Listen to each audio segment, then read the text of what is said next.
Hello everyone, আমার জীবনের আরও একটি দিন চলে এলাম আমার একটা ছোট্ট ব্লগ ভিডিও নিয়ে। কেমন আছো সবাই? আশা করবো সবাই খুব ভালো আছে আর আমিও ভালো আছি।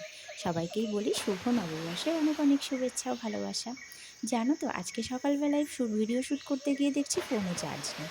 তারপর আর কি ফোনটা চার্জে বসিয়ে দেখি আমার রান্নাটা সারতে হলো। রান্নার ভিডিওটা আজকে আর শেয়ার করতে পারলাম না। আর এখন ধরো ওই বেলা বাজে 11টা, আমার কিন্তু রান্নাবান্না হয়ে গেছে। চলো, রান্নাবান্না সকালের খাওয়া দাওয়া সব কিছুই হয়ে গেছে। আজকে জানো তো আর রুটি করিনি, যা গরম পড়েছে আর রুটি না করে আজকে ভাতই করলাম। যাই হোক, এই যে রান্নাবান্না কমপ্লিট করার পর আমি কিন্তু এখন মুছে নিচ্ছি। গ্যাসটা মোছা হয়ে গেছে, এখন স্ল্যাব দিয়ে সব কিছুই মুছে নিচ্ছি। আচ্ছা, আমার এই ঘর গোছানোর ছোট্ট আমার এই রান্নাঘরটা মানে কুড়ে ঘরটা একটু রাজপ্রাসাদের মতো করার চেষ্টা করেছি। কেমন লাগছে অবশ্যই জানিও। এই যে ওয়ালপেপারগুলো আমার রান্নাঘরে কিন্তু প্রায় জিনিসই আমি এখন ওয়ালপেপার দিয়ে সাজিয়েছি। যেমন ধরো এই যে ফ্রিজ, এই ফ্রিজেও কিন্তু আমার ওয়ালপেপার দেওয়া। আর আমার যে স্ল্যাব আছে রান্না সেটাও। তো চলো, রান্নাঘর মুছে সব কিছু কমপ্লিট করে এখন কিন্তু দীপকে স্নান করাবো। এখন কিন্তু বাজে ওই 12:30 কি 1:45। তো দীপকে স্নান করানোর পর ওকে কিন্তু এখন আমি জামা টামা পরিয়ে দিই। এখন দেখো আমার ঘরের কি অগোছালো রয়েছে। এদিকে একটু তার ফাঁকে মেশিনে বসেছিলাম, তো মেশিনের কাজটা কিছুটা জোগাড় টেনে এখন কিন্তু আমি বাদবাকি কাজ সেরে নেব।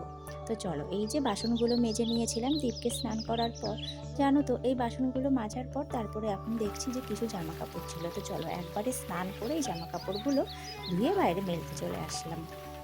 আর আজকের ওয়েদারটা জানো তো মানে বিশাল গরম, মানে খুবই রৌদ্র আজকের ওয়েদারটা। আর এতটাই গরম পড়েছে কি বলবো। আর আমাদের যেহেতু একদম মেন রোডের পাশে বাড়ি, আর আমাদের বাড়িতেই আগুনের কাজ হয়, সেই জন্য আমাদের বাড়িটা না আরও বেশি গরম হয়ে থাকে। যাই হোক, চলো দেখো, এখন আমার কিন্তু পুজোটাও কমপ্লিট হয়ে গেছে। পুজো কমপ্লিট করে আমি কিন্তু এখন ছেলেকে খাওয়াতে যাবো। তো চলো, এই যে শশা ছিল বাড়িতে কিছু, আর শশাগুলো না একদিন থাকতে না থাকতেই শুকিয়ে যাচ্ছে। এদিকে পুজোটা কমপ্লিট করে মানে দরজাটা দিয়ে আমি কিন্তু এখন ঘরে এসেই দেখছি যে জামা কাপড়গুলো গুছিয়েছিলাম সেগুলো একটু ভাঁজ করে নিই, যেহেতু এরপরে আর সময় পাবো না, হাতে কিছুটা সময় রয়েছে।